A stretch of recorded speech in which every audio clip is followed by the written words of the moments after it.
Hello friends, आप सब कैसे हो। आशा करती हूँ आप सब अच्छे हो, मस्त हो, लाइफ को अच्छे से एंजॉय कर रही हो। आज की हमारी स्टोरी है सुपर लेडी अनीका की। एपिसोड 1759 से लेकर 1760 तक। बिना किसी देरी के वीडियो को स्टार्ट करते हैं। चलो वीडियो स्टार्ट। रोहित का ऑफिस। रोहित आज जल्दी उठ गया था और जल्दी ही ऑफिस के लिए निकल गया। जल्द से जल्द रोहित अपनी उस जगह पर पहुंचना चाहता था जहां पर उसने चिराग को बोला था। वह आज गाड़ी में खुद ही ड्राइव करके गाड़ी को उस तरफ मोड़ देता है जहां उसे जाना था। गाड़ी कुछ देर ही चली थी तभी वो जल्दी से फ़ोन निकालता है और चिराग के पास फ़ोन कर देता है। कुछ टाइम बाद ही चिराग फ़ोन उठाता है और हेलो सर की आवाज़ में बोलता है। तो रोहित कहता है कि चिराग, तुम जल्द से जल्द वहाँ पर सभी को लेकर पहुँचो। चिराग ओके सर कहकर फ़ोन कट कर देता है। रोहित भी अपना फ़ोन अपनी पॉकेट में डाल देता है। कुछ दूर एक गाड़ी चली थी और उसके दिमाग में अनिका ही चल रही थी, क्योंकि कुछ भी काम हो अनिका के लिए ही रोहित सबसे ज़्यादा फिक्र और सोचता था। फिर बाद में उसे एहसास होता है कि गाड़ी रोंग साइड चल रही है। जल्दी से जल्द रोहित जल्दी अपनी गाड़ी की जितनी स्पीड हो सकती है उतनी स्पीड करता है और अपनी साइड की तरफ आ जाता है। रोहित गाड़ी को साइड लगाकर एक सिगारा सलगाता है और एक जैसे जैसे कस लगाता है वैसे वैसे वो कुछ सोचने लग जाता है। रोहित कह रहा था कि अपने आप में ही रोहित अपने आप को ही समझा रहा था और दिलासा दे रहा था। अनिका को पहले की तरह मैं परेशान नहीं देख सकता हूँ। जो दिन और जो टाइम मैंने देखा है अनिका को, वो मैं दोबारा उसके सामने नहीं लेकर आना चाहता।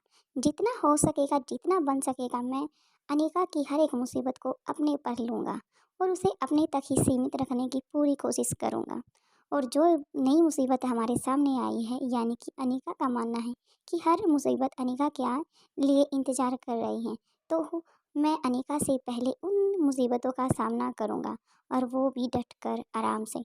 फिर एक और कस लगाता है और फिर आगे सोचने लग जाता है कि वो टैटू और वो वहाँ पर जो सामान गिरा था वो कैसा था। फिर चुप हो जाता है और फिर मन ही मन बड़बड़ाने लग जाता है कि उस दिन अनिका ने वो सब नहीं देखा। अगर वो शायद देख लेती तो वो तभी हर सबूत इकट्ठा करने में जुट जाती। मैं चाहता हूँ कि अनिका अभी रेस्ट करे। अनिका जब तक रेस्ट करती है मैं इस केस के हर पहलू और हर कड़ी को सुलझा लूँगा। फिर जल्द से अपनी सिगार को पूरी करता है और उसे नीचे बुझाकर फेंकता है और गाड़ी में बैठकर अपने अड्डे की तरफ बढ़ जाता है। कुछ टाइम बाद ही रोहित मारवा की गाड़ी वहाँ पर रुकती है। रोहित अंदर के लिए निकलता है। रोहित कुछ कदम ही आगे चला था। फिर दरवाज़ा खोलता है और दरवाजे से रोहित की एंट्री होती है। रोहित कुछ कदम आगे जाकर एक चेयर पर बैठ जाता है। जितने भी वहाँ पर व्यक्ति खड़े थे या बैठे थे सभी रोहित को देखकर अपनी अपनी जगह पर खड़े हो जाते हैं। जो किसी से बातें कर रहा था वो भी चुप होकर रोहित की तरफ देखने लग जाता है और सभी रोहित को गुड मॉर्निंग विश करते हैं। रोहित भी सभी को गुड मॉर्निंग विश करता है। तभी चिराग उनमें से एक के साथ बातें कर रहा था, वो भी वहाँ से खड़ा होता है और रोहित के पीछे आकर खड़ा हो जाता है। रोहित अपनी बात को सभी के सामने रखता है और स्पष्ट रूप से सभी को एक एक चीज़ बताता है। तभी एक लड़का कहता है कि सर ऐसे कैसे हो सकता है। रोहित कहता है दरअसल बात ऐसे है कि जो मेरी माँ आशा मारवा का जो किला है वो दिल्ली और आगरा के बीच में ही पड़ता है। तो वहाँ पर एक नदी बहती है, उस नदी में एक बच्चे की लाश मिली। वो कम से कम उस बच्चे की उम्र 6 से 8 साल की है। उसे बहुत बदतर तरीके से उसे मारा गया है। तो इसलिए मैं तुमसे ये काम देता हूँ कि उस बच्चे की मौत कैसे हुई है और क्यों हुई है, किसका बच्चा है, कहाँ से आया है, ये सब तुम्हें बात चीज़ों को इकट्ठा करना है। बस तुम्हारे पास अभी 4 डेज़ का टाइम है। 4 डेज़ के बाद हम दोबारा यहीं पर हमारी मीटिंग होगी। अगर किसी को किसी चीज़ के बारे में पता चलता है तो वो चिराग को इन्फॉर्म कर सकता है। तभी सभी हाँ में सिर हिला देते हैं। रोहित अपनी बात को जारी रखते हुए आगे कहता है उसके हाथ व गर्दन की थोड़ी नीचे, यानी कि उसकी चेस्ट के ऊपर एक चीन बना हुआ था। वो समझ नहीं आ रहा था प्रॉपर कि वो जो टैटू था वो शेर का था या सर्प का था, यानी कि सांप का था। तो मुझे कहता है जो भी वो चीज़ है मैं उसकी पिक तुम्हें दोपहर तक तुम्हारे फ़ोन पे से सेंड कर देता हूँ। उसके बाद तुम उस चीज़ को दिखाकर आस-पास के एरिये में जो भी हमारे यहाँ पर आर्टिस्ट है जो टैटू का काम करते हैं उनसे जाकर पूछना कि ये किसने किसी बच्चे के बॉडी पर या फिर किसी इंसान के ऊपर उसने इस तरह का चिन्ह बनाया है या नहीं।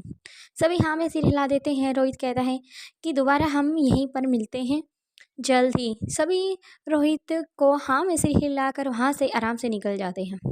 तभी रोहित भी उठता है और चिराग के साथ अपनी गाड़ी में बैठकर ऑफिस के लिए निकल जाता है। कुछ टाइम बाद ही रोहित की गाड़ी ऑफिस के बाहर रुकती है और रोहित जल्दी से अपने ऑफिस में चला जाता है। दूसरी तरफ अनिका सोकर उठ चुकी थी। वो तीनों बच्चों को स्कूल छोड़ने के लिए अपनी गाड़ी में बैठाकर उनके स्कूल छोड़ने के लिए चली जाती है। कुछ टाइम बाद ही अनिका उन्हें स्कूल में छोड़कर जैसे ही अपने घर की तरफ अपनी गाड़ी को मोड़ती है तो वो देख पा रही थी कि उसके फ़ोन में एक टोन बजी है। अनिका देखने लगी कि ये किसका एसएमएस है। जल्दी से देखती है, वो अंजलि मामी का एसएमएस था। उसे पढ़ती है। पढ़ने के तुरंत बाद ही रोहित के पास फ़ोन मिलाती है। दूसरी तरफ से रोहित फ़ोन उठाता है। अनिका कहती है मिस्टर मारवाड़। रोहित कहता है आज तो मेरी बड़ी याद आ रही है, मैं जल्दी निकल आया था ना, इसलिए तुम्हें मैं वहाँ नहीं दिखाई दिया, तो इसलिए तुमने मेरे पास फ़ोन किया। अनिका कहती है कि ऐसी कोई बात नहीं है, मैं तुमसे कुछ बात करना चाहती हूँ। तभी रोहित कहता है चुप करो, मुझे पता है तुम अपने प्यार का इजहार मुझसे कभी नहीं करती। मैं तुम्हारे सामने अपने प्यार का इजहार हर टाइम करता रहता हूँ। अनिका कहती है रोहित मैंने तुम्हें कहा है ना तुम चुप हो जाओ, लेकिन रोहित था कि अपनी बातों में मगन था। फिर दोबारा अनिका फ़ोन डिस्कनेक्ट कर देती है। दोबारा अपना फ़ोन रोहित मारवा के पास फ़ोन मिलाती है। रोहित मारवा फ़ोन उठाते हैं और कुछ कहने वाला था, तभी अनिका कहती है रोहित मैंने इसलिए फ़ोन मिलाया है कि मैं तुम्हारी बकवास ना सुनूं और मैं अपनी जो मेरी काम की बात है, पर्सनल बात है, मैं तुमसे वो बता सकूं। रोहित कहता है हाँ अनिका बोलो, मैं चुप होकर सुनता हूँ। क्योंकि अनिका की बात रोहित के समझ आ गई थी कि अनिका के पास कुछ तो ऐसा मैटर है जो अनिका मेरे साथ शेयर करना चाहती है और कभी वो दोबारा अब वो अपनी बात नहीं रिपीट करता। हाँ में सिर हिलाकर अनिका की बातें सुनने लग जाता है। अनिका कहती है दरअसल बात ऐसी है, अंजलि मामी के काफ़ी मैसेज और कॉल आई थी, काफ़ी दिनों से आ रही है, तो इसलिए मुझे सन मामा के घर जाना होगा और श्वेता काफ़ी परेशान उनको करी रही है, तो इसलिए मुझे उसे समझाने के लिए जाना होगा। इसलिए मैं तुम्हें कहना चाहती हूँ कि बच्चों को मैं नहीं लेके आ सकती, इसलिए चाहे तो तुम सनी की हेल्प ले सकते हो या फिर चिराग को बोलकर बच्चों को घर पर ड्रॉप करा सकते हो। रोहित हाँ कर देता है और कहता है तुम बेखौफ होकर आराम से जाओ और प्लीज़ अपना ध्यान रखना और टाइम से घर आ जाना। अनिका कहती है कि कुछ भी। रोहित कहता है कुछ नहीं, बस मैं जो कह रहा हूँ वो तुम सुन सकती हो और तुम समझ भी रही हो मैं क्या बोलना चाहता हूँ। अनिका कहती है चलो देखते हैं, वैसे भी मैं शाम तक आ ही जाऊँगी। रोहित कहता है फिर ठीक है, तुम आराम से जाओ, बच्चों की तुम टेंशन मत रखो, चाहे मैं सनी को भेजकर बच्चों को घर ड्रॉप करा दूंगा। अनिका कहती है ओके बाय। इतना कहकर अनिका फ़ोन काटने वाली थी, तभी कहती है रोहित मिस्टर मारवा एक मिनट। रोहित कहता है हाँ अनिका बोलो। तभी वो कहती है कि मैं लक्ष्य के बारे में कुछ जानना चाहती हूँ, क्योंकि हमें सागर सागवान का जो उसका मामा था, उसका भतीजा और जो भांजा है, उनके बारे में, दोनों के बारे में मुझे डिटेल चाहिए। मैं अपने आप से निकाल लूँगी, बट तुम जितना हो सके उतनी जल्दी निकलवा सकते हो तो प्लीज़ निकलवाओ, मेरी हेल्प करो। क्योंकि अंजलि मामी और जो श्वेता है वो काफ़ी परेशान है, क्योंकि मैंने उन्हें कहा था कि लक्ष्य से दूरियां बनाकर ही रखें। तभी रोहित कहता है अनिका मुझे कुछ घंटों का टाइम दो, उसके बाद मैं तुम्हें बताता हूँ। अनिका कहती है कि थैंक्स रोहित। रोहित कहता है अनिका थैंक्स किस चीज़ का।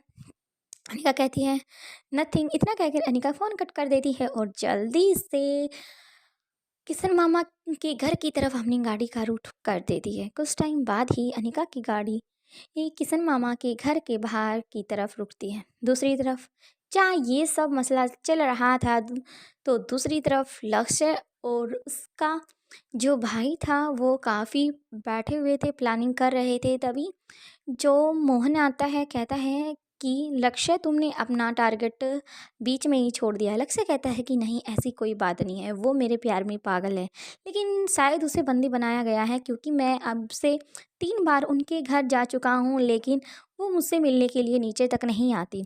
लेकिन मैं ऊपर उसके रूम में गया था, लेकिन उसने दरवाज़ा नहीं खोला। तो इसलिए मैं समझ पा रहा हूँ कि उसके अंदर, उसके दिल और दिमाग में क्या चल रहा है।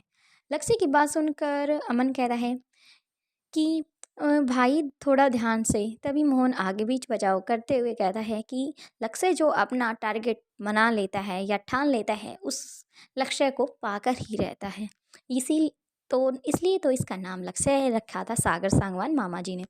तभी लक्ष्य हंसते हुए मिस्ट्रेस सी स्माइल देकर चेयर पर अपना पैर को एक दूसरे के ऊपर रख लेता है, आराम से चाय की सिप सिप लगाकर पीता है और फ़ोन में बार बार श्वेता का चेहरा देखने लग जाता है, क्योंकि श्वेता का चेहरा देखकर उसके फेस पर एक हल्की सी स्माइल के साथ एक एक डेविल स्माइल आ जाती है।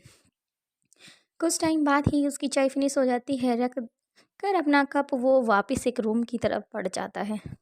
दूसरी तरफ अनिका अ, अपने मामा के घर पहुंच चुकी थी और अंजलि मामी नीचे ही थी और किशन मामा भी फार्मेसी जो उनकी थी वहाँ पर गए हुए थे, क्योंकि श्वेता ने अपना काम छोड़े हुए काफ़ी दिन हो चुके थे, इसलिए किसी को तो वो काम संभालना था। तभी अंजलि अनिका को देखती है और काफ़ी खुश हो जाती है और अंजलि अनिका के गले लगती है और अनिका को सोफ़े की तरफ इशारा करती है। अनिका बैठ जाती है। अंजलि कहती है कि मैं 2 मिनट में अभी आती हूँ। अ, तभी अनिका ऊपर की तरफ बढ़ जाती हैं, क्योंकि अंजलि मामी अनिका के लिए कुछ गरम ठंडा लेने के लिए किचन की तरफ बढ़ी थी, लेकिन अनिका से सब्र नहीं हो रहा था कि वो श्वेता से जल्द मिलना चाहती थी।